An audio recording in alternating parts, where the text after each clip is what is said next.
Chris, welcome to the podcast, the Better Barber podcast. Here we expect people to get better, barbers to get better after listening to our stories and our experiences. So, Chris, before we get too deep, man, did you watch the fight? Oh, yeah. Oh, my God. What was that man thinking about, man? Boy. Oh, my goodness. Nate Robinson, bro. Like, he needs to stick to basketball, man. I can't believe he set us back that far. I mean, truthfully, I wouldn't even say that. You know, he's an athlete, you know what I'm saying? And I think, you know, Nate went into it with the mindset of how he played basketball. You know what I'm saying? Like a, you know, superstar. He's an athlete. No, I think he went in there.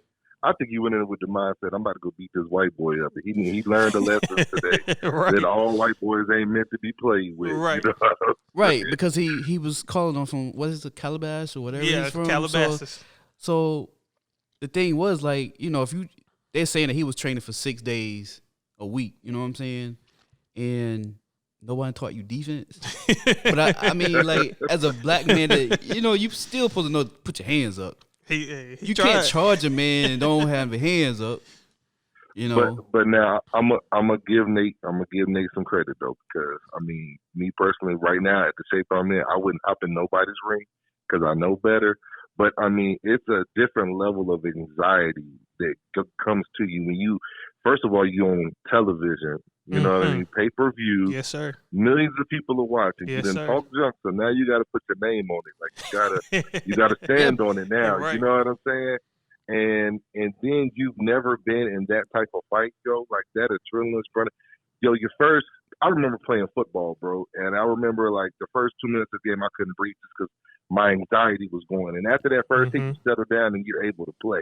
Right. And I could just see that being that way for him when he hopped in the ring. It's just he was just too wound up and overwhelmed with the magnitude of the situation that he just could never settle down, man. That's why Jake Paul, man, just you can see he was a veteran in the boxing ring compared to Nate Robinson. Correct. So. And I mean, and he really only had one fight, you know, and so, you know, he had that chance to get his anxieties out. But the thing with Nate is Nate called him out, you know, so it's like he coming to it like, I gotta win, you know what I'm saying? And not really right. analyzing the situation, like, because his corner didn't even help him. Like, I mean, like, you don't tell me what to do and what not to do, because, like, after that first knockdown, someone should have said something. They say he hit me in the back of the head. Right. So, hit me in the back of the head, man. No, he did not. But nah, he did. Man, the memes though. That was one of the ones you get dropped and be like, "Who hit me? Who was it?"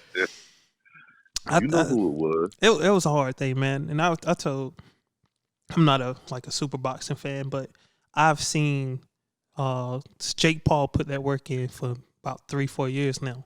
He's fought as a main card against a guy named KSI, another YouTuber, and they train seriously. And from that training, Jake Paul fell in love with boxing, and he saw himself being able to be something good in boxing. And I'm not about to tell you that he is going to be the next best thing in boxing, but he was clearly more developed and more ready than Nate. Nate should have fought another basketball player. You know what I'm saying? Or just, as they would say, a tune-up fight to get him prepared to go for your first pro card. Right, on TV. Right. That thing was funny to me, though.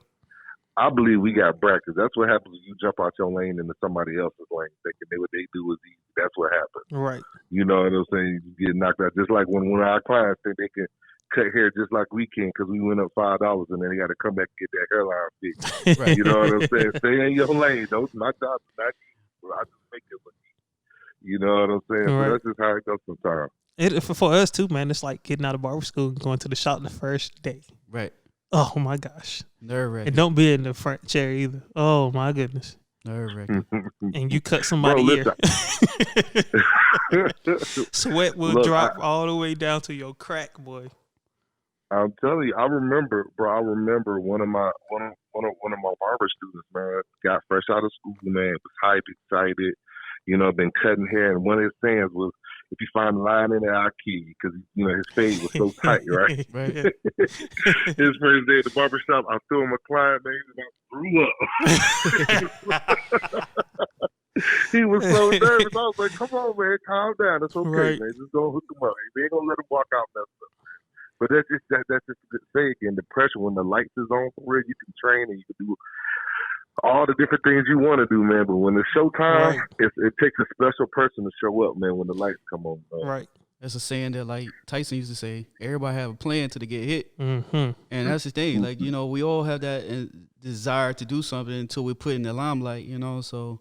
But to piggyback on the Nate Robinson thing, I think that, he needed that, you know what I'm saying? Mm-hmm. That loss. Mm-hmm. And I think now, and I hope that as like we say for the culture, I hope that someone like Mayweather or somebody like that come in his defense and teach him, you know what I'm saying, show him the ropes. Like he need that because the corner that he had, that's obviously not working for him. Right. So I would think someone like a veteran, like even that was on the panel, like Sugar Ray or someone like that, someone that actually knows boxing, even if it's Roy Jones or Mike or somebody that actually put him in the corner, they see what, I really believe like he had the capability of fighting, but it wasn't presented, you know what I'm saying? He started just like this year, Right. He started this year And after he called out. And that was way too early to come out for a pro card. Right. And I would say this too, guys, man. Let's flip this though, man. It was entertaining. It was fun to see. They go down in all the memes. But how many things have we not tried because we was afraid to fail in front of others? A lot. You feel me? A lot. So, he was strong enough and man enough and bold enough to fail in front of other people. It takes like a true character to do that. Right. And right. he got kids, a wife, everybody looking at him, depending on him. And his kids see him get knocked out. But they also get to see their dad stand back up. So that is powerful in itself. And whoever listened to this, man, it's going to be challenging when you get knocked out and fail in front of other people to get back up. But that's what you're supposed to do. That's the true strength is to do it again or get back up and start life over. So whoever's out there, man, like, oh, man, don't quit. Cause Chris, just imagine, man, if you'd have quit the first time you lost at Bronner Brothers in front of all those people, bro. That's true.